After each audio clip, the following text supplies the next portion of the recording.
ADGP MR Ajith Kumar RSS നേതാക്കളുമായി കൂടിക്കാഴ്ച നടത്തിയതിൽ പരസ്പരം പഴിചാരി ഭരണ പ്രതിപക്ഷങ്ങൾ. കൂടിക്കാഴ്ച CPIM-നെ അലട്ടുന്ന പ്രശ്നമല്ല എന്ന് MV ഗോവിന്ദൻ. മുഖ്യമന്ത്രിയുടെ നിർദ്ദേശപ്രകാരമായിരുന്നു കൂടിക്കാഴ്ചയെന്ന പ്രതിപക്ഷ നേതാവിന്റെ ആരോപണം അസംബന്ധമെന്നും CPIM സംസ്ഥാന സെക്രട്ടറി പറഞ്ഞു. ADGP-യോ അല്ലെങ്കിൽ ആരെങ്കിലുമോ വേറെ ഏതെങ്കിലും ഒരാളെ കാണുന്നതുമായി ബന്ധപ്പെട്ട ഒരു പ്രശ്നവും ഞങ്ങളെ അലട്ടുന്ന പ്രശ്നമല്ല. അതിൻ്റെ അകത്ത് പ്രതിപക്ഷ നേതാവ് പറഞ്ഞിരുന്ന ഒരു കാര്യം, തൃശ്ശൂർ തിരഞ്ഞെടുപ്പുമായിട്ട് ബന്ധപ്പെട്ട് BJP-യുമായിട്ടുള്ള ലിങ്ക് അത് മുഖ്യമന്ത്രിക്ക് വേണ്ടി ഈ ADGP-യെ അടിസ്ഥാനപ്പെടുത്തിയിട്ടാണ് RS-നെ കാണാൻ പോയത് എന്ന് പറയുന്നതിനാണ് ഞാൻ പറഞ്ഞത് അസംബന്ധം.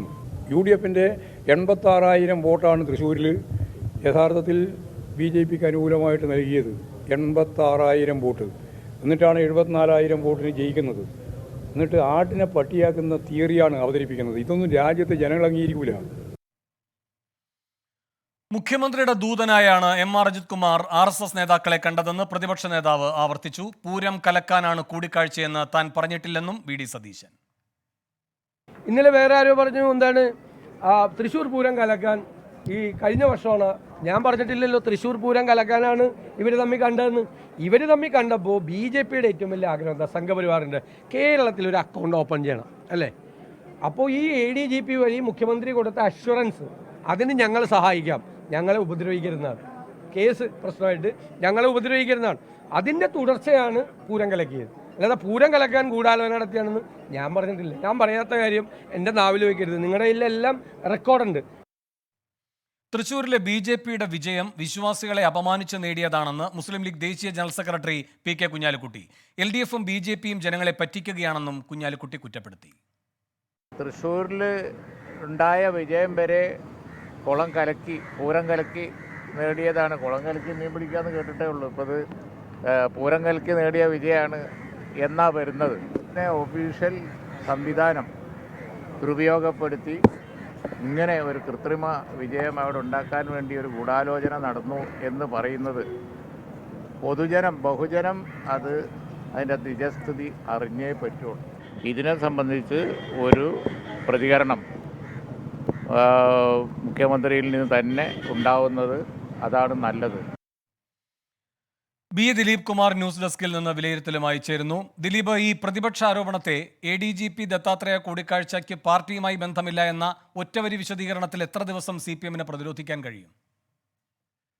വേണു, CPM-നെ സംബന്ധിച്ച് രാഷ്ട്രീയമായി വളരെ പ്രതിരോധത്തിലേക്ക് പോയ സംഭവമാണ് ADGP MR അജിത് കുമാറും RSS ജനറൽ സെക്രട്ടറി ദത്താത്രേയ ഹൊസബല്ലയും തമ്മിലുള്ള ഈ കൂടിക്കാഴ്ചയുടെ വിവരം പുറത്തു വന്നത്. മാത്രമല്ല, അതിന് തൊട്ടു പിന്നാലെ RSS-ന്റെ മറ്റൊരു നേതാവ് രാം മാധവുമായും കൂടിക്കാഴ്ച നടത്തി എന്ന കാര്യം MR അജിത് കുമാർ പറയുന്നുണ്ട്. നേരത്തെ പാലക്കാട് SP ആയിരുന്നപ്പോൾ RSS മേധാവി മോഹൻ ഭഗവത്തിനെയും കണ്ടിരുന്നു എന്ന കാര്യവും MR അജിത് കുമാർ പറയുന്നുണ്ട്. ഇതിലേതെങ്കിലും ഒരു നേതാവുമായുള്ള കൂടിക്കാഴ്ചയ്ക്ക് ADGP പോകുന്നു എന്നതല്ല വിഷയം. സാധാരണഗതിയിൽ നേതാക്കൾ ഈ പോലീസ് ഉദ്യോഗസ്ഥരെ അവരുടെ പോലീസ് ആസ്ഥാനത്ത് വന്ന് കാണുകയാണ് സാധാരണ ചെയ്യുന്നത്. പക്ഷേ ഇത് അതീവ രഹസ്യമായി ഇത്തരമൊരു കൂടിക്കാഴ്ച നടത്തി എന്നതാണ് ഇതിലെ പ്രധാനപ്പെട്ട കാര്യം. അത് മുഖ്യമന്ത്രിയുടെ ദൂതാണ് എന്ന നിലയിലാണ് ഇപ്പോൾ പ്രതിപക്ഷം ആരോപിക്കുന്നതും. ആ ആരോപണമാകട്ടെ മുഖ്യമന്ത്രി ഇതുവരെ തള്ളിപ്പറയാൻ തയ്യാറായിട്ടുമില്ല. അദ്ദേഹത്തിൻ്റെ ഒരു പ്രതികരണം ഈ വിഷയത്തിൽ ഇതുവരെ വന്നിട്ടില്ല. CPIM സംസ്ഥാന സെക്രട്ടറി MV ഗോവിന്ദനാണ് എല്ലാ ദിവസവും ഇത് അസംബന്ധമാണ് ഈ ആരോപണം, CPIM-നെ ഈ കൂടിക്കാഴ്ചയുമായി കൂട്ടിക്കെട്ടേണ്ടതില്ല, RSS-ന്റെ മേധാവിയുമായോ അല്ലെങ്കിൽ ആരെങ്കിലുമായിട്ടോ ഒക്കെ ഈ ADGP-യോ ആരെങ്കിലുമൊക്കെ ചർച്ച നടത്തട്ടെ, അതൊക്കെ അവരുടെ കാര്യം. പക്ഷേ അതിനെ CPIM-ഉമായിട്ടോ മുഖ്യമന്ത്രിയുമായോ കൂട്ടിക്കെട്ടേണ്ടതില്ല എന്ന നിലപാട് CPIM സംസ്ഥാന സെക്രട്ടറി ആവർത്തിക്കുന്നുണ്ട്. പക്ഷേ മുഖ്യമന്ത്രി ഇപ്പോഴും ഈ വിഷയത്തിൽ, ഇപ്പോൾ വിവാദമുണ്ടായി ദിവസങ്ങൾ പലത് കഴിഞ്ഞിരിക്കുന്നു, മുഖ്യമന്ത്രി യാതൊരു പ്രതികരണവും ഇതുമായി ബന്ധപ്പെട്ട് നടത്തിയിട്ടില്ല. തദ്ദേശ ഭരണ സ്ഥാപനങ്ങളിലേക്കുള്ള തെരഞ്ഞെടുപ്പ് അടുത്തു വരുന്ന സാഹചര്യത്തിൽ പ്രതിപക്ഷം ഈ വിഷയം സജീവമാക്കി നിലനിർത്തും എന്ന കാര്യം ഉറപ്പാണ്. പ്രതിപക്ഷ നേതാവ് VD സതീശൻ ഈ ആരോപണം ആദ്യം ഉന്നയിക്കുന്നു. ഇന്ന് അദ്ദേഹം മാധ്യമപ്രവർത്തകരോട് പറഞ്ഞത് ഈ പൂരം കലക്കി എന്നുള്ള ഈ കൂടിക്കാഴ്ചയെ തുടർന്നാണ് എന്ന ആരോപണം താൻ ഉന്നയിച്ചിട്ടില്ല. അതിനുവേണ്ടി ആയിരുന്നില്ല ഈ കൂടിക്കാഴ്ച.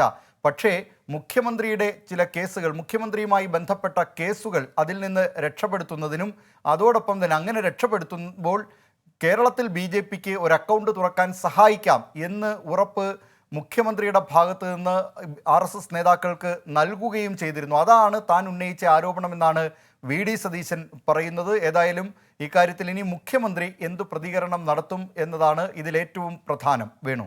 ദിലീപേ, ഇന്നിപ്പോൾ CPM-ന്റെ ഒരു എതിർ നിലപാട് എന്ന് പറയുന്നത് കോൺഗ്രസുമായിട്ടാണ് BJP-ക്ക് ധാരണ. അതിൻ്റെ ഭാഗമായാണ് 86,000 വോട്ട് അപ്പുറത്തേക്ക് പോയതും സുരേഷ് ഗോപി അതിൻ്റെ അടിസ്ഥാനത്തിൽ ജയിച്ചതുമെന്നാണ് അവർ അതിന് നിരത്തുന്ന കണക്കുകൾ. നമുക്കറിയാവുന്ന പോലെ ഗുരുവായൂർ പക്ഷേ കൃത്യമായി മുരളീധരൻ മുന്നിലേക്ക് എത്തുകയും ചെയ്തു. അപ്പോൾ ന്യൂനപക്ഷ വോട്ടുകൾ കോൺഗ്രസിലേക്ക് തന്നെ പോവുകയും ചെയ്തു. അപ്പോൾ കോൺഗ്രസിനെ പ്രതിരോധത്തിലാക്കുന്ന ഒരു കണക്കാണ് CPM മുന്നോട്ട് വയ്ക്കുന്നത്. എന്നാൽ കുഞ്ഞാലിക്കുട്ടി ഇന്നിപ്പോൾ രംഗത്ത് വന്നിരിക്കുകയാണ്. അതിൻ്റെ അർത്ഥം ഈ കോൺഗ്രസും BJP-യുമായി ഒരു അന്തർധാരയുണ്ട് എന്ന CPM-ന്റെ ഈ രാഷ്ട്രീയമായൊരു പ്രതിരോധം അത് ന്യൂനപക്ഷങ്ങൾ വിശ്വാസത്തിലെടുക്കുന്നില്ല എന്നതിൻ്റെ ഒരു രാഷ്ട്രീയ പ്രഖ്യാപനം കൂടിയാണോ കുഞ്ഞാലിക്കുട്ടി നേരിട്ട് വന്ന് തൃശ്ശൂർ പൂരം പോലെ ഹിന്ദു വികാരത്തെ ബാധിക്കുന്ന ഒരു വിഷയത്തിലായിട്ട് പോലും വ്യക്തമായൊരു നിലപാട് പറയുന്നതിൻ്റെ പിന്നിൽ? വേണു, മുസ്ലിം ലീഗിനെ സംബന്ധിച്ച് ഏതായാലും ഈ ആരോപണവുമായി ബന്ധപ്പെട്ട് CPM സംസ്ഥാന സെക്രട്ടറി പറയുന്ന ന്യായീകരണമൊന്നും അവർക്ക് ദഹിക്കുന്നതല്ല. സ്വാഭാവികമായും ഒന്ന് പ്രതിപക്ഷത്താണ്, മറ്റൊന്ന് ന്യൂനപക്ഷ വോട്ട് അത് ലക്ഷ്യമിട്ടാണ് ഈ കഴിഞ്ഞ തെരഞ്ഞെടുപ്പുകളിലൊക്കെ CPM അവരുടെ പ്രധാനപ്പെട്ട ഈ പ്രവർത്തനങ്ങളും അതോടൊപ്പം തന്നെ അതുമായി ബന്ധപ്പെട്ട അവരുടെ ആരോപണങ്ങളൊക്കെ BJP-ക്കെതിരായ ആരോപണങ്ങളൊക്കെ പ്രധാനമായും ഈ ന്യൂനപക്ഷ വോട്ട് ലക്ഷ്യമിട്ട് തന്നെയായിരുന്നു. അത് ഇന്നത്തെ കോൺഗ്രസ് നാളത്തെ BJP ആകും എന്ന നിലയിൽ കോൺഗ്രസിനെതിരായ പ്രതികരണമൊക്കെ നടത്തിയത്. പക്ഷേ വേണു, ഇതിലേറ്റവും പ്രധാനപ്പെട്ട കാര്യം പ്രതിപക്ഷത്ത് നിൽക്കുന്ന മുസ്ലിം ലീഗിന് മനസ്സിലാകുന്നില്ല എന്നത് പോകട്ടെ, ഒപ്പം നിൽക്കുന്ന CPI-ക്ക് പോലും ഈ കാര്യം മനസ്സിലാകുന്നില്ല എന്നതാണ്. MV ഗോവിന്ദൻ പറയുന്ന ന്യായീകരണമൊന്നും CPI-ക്ക് മനസ്സിലാകുന്നില്ല. അവിടെ സ്ഥാനാർത്ഥിയായിരുന്ന VS സുനിൽകുമാർ തന്നെ ഈ പൂരം കലക്കിയത്, കമ്മീഷണർ പൂരം കലക്കി, അതിനാരാണ് അത്തരത്തിലുള്ള നേതൃത്വം നൽകിയത്, അതുമായി ബന്ധപ്പെട്ട അന്വേഷണ റിപ്പോർട്ട് സർക്കാർ പുറത്തുവിടണമെന്ന് VS സുനിൽകുമാർ ആവശ്യപ്പെടുന്നുണ്ട്. മാത്രമല്ല ഈ ADGP-യും തൃശ്ശൂർ റേഞ്ച് DIG അജിത ബീഗവും അന്ന് ഈ പ്രശ്നമുണ്ടാകുമ്പോൾ തൃശ്ശൂരിൽ ഉണ്ടായിരുന്നു, ആ വിഷയത്തിൽ അവർ ഇടപെട്ടില്ല തുടങ്ങിയ കാര്യങ്ങളൊക്കെ ചൂണ്ടിക്കാട്ടപ്പെടുകയും ചെയ്യുന്നുണ്ട്. അതുകൊണ്ട് CPI-ക്ക് പോലും മനസ്സിലാകാത്ത ന്യായീകരണമാണ് ഇക്കാര്യത്തിൽ ഇപ്പോൾ CPI-ന്റെ സംസ്ഥാന സെക്രട്ടറി MV ഗോവിന്ദൻ നടത്തുന്നത് എന്ന് പറയേണ്ടി വരും. ശരി, B ദിലീപ് കുമാറാണ് ന്യൂസ് ഡെസ്കിൽ നിന്ന് വിലയിരുത്തലുമായി ചേർന്നത്.